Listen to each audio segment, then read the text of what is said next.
Dumela bakulu Binyame Tijan is here. Ndadzoka muri yeZimbabwe ndine nyaya iri kuitika. I think wanese mukuziva kuti vamunangagwa vane birthday saka ndore vari kuno celebrate, but people are bashing everyone, alright. Ari kutaura about that birthday ro.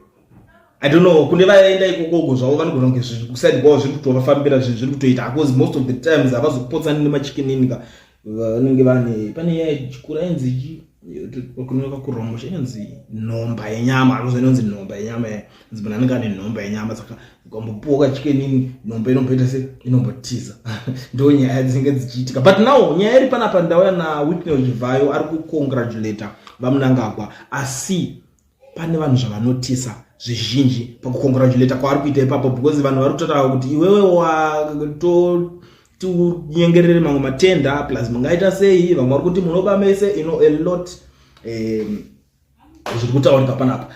Chivhayo abuda akati celebrating the life of a supreme hero and statesman par excellence as this occasion of 82 birthday of an illustrious leader, eminent liberation war steward, a decorated soldier, unflinching patriot, and a man of distinguished character and wisdom. I wish to join the nation in wishing your excellence President Emmerson Dambudzo Mnangagwa a happy birthday. Vari vachidzika achizoita zvanga achizotaura zvazova zvinhu zvizhinji zvinoratidza kunge ndo zvamutukisa, asi chataona zvakutaurwa nevanhu vanje ndo zvazoita kuti tiuye panapa titi aizvi kuti happy birthday kwaMnangagwa kunototukisa futi muZimbabwe nhai tatisingazvizive, asi takuzvionera. Ndo saka tati ndiuye ndikuzione sei zvinhu zvekutaurika. Mwari kuti aiwa main actor Chuck Norris of our time mwari kuti wakachibata kuti zvimwe zvese zvauri kutaura izvo kaizvo yangova bootlicking chete.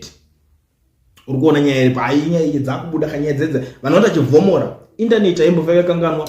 Pane something chinenge chakambotaurika nyaya dzemaaudios aya makamaona. Mwari kuti azi message remunhu ari kunyengerera kupiwa tenda. Vakomanaka partners in crime mwari kuti dzakakuitisa mari wena zvakubuda because of shame.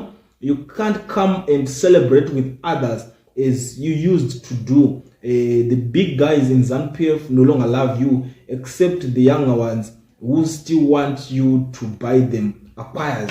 Obvious for sure. My big boys vakagara vasingamudi. Unoona pakambotaurwa nyaya zvinzi kwari kufambira ari paside nemukuru wedu, dzakambofamba futi nyaya idzodzo zvinzi ada kuti ani kwei anofamba ari paside nemukuru wedu, makainzwa nyaya yetaurike. Saka apa manje kubva pakazongoputika nyaya iyaya vanhu vatanga kushandisa advantage. Uyu akadhakwa, takakuudzai, makamuona uyu, mazviona, onai munhu wenyu. Vanhu vatanga kumuataka every day. Up to now angovawo munhuwo wongura angofanana card holder papa boss level rake ranga rakwidza zveshuwa. Kona uchingofamba uchinziwo muri kufamba nevanhu vacho vehurumende inenge ichitonga vacho, uri kunzi kufamba nehurumende. Level rinenge richikwidza, but iko zvine zvangofanana nemunhu wese card holder wemusangano wavo ndo zvangopo.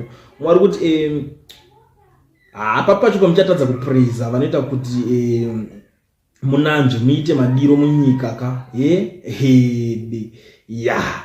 mwanaka. Mwari kuti vana mutisi vachingokwangwaya pakashata.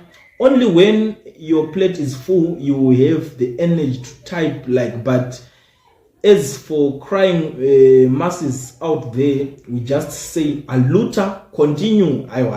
Ndiro yako kana yakazara ndopo kwangwasaita izvozvo. We shall always stand ready to look at this nation's resources by resource inflated under tender by tender, the splash wealth made back by Maybach.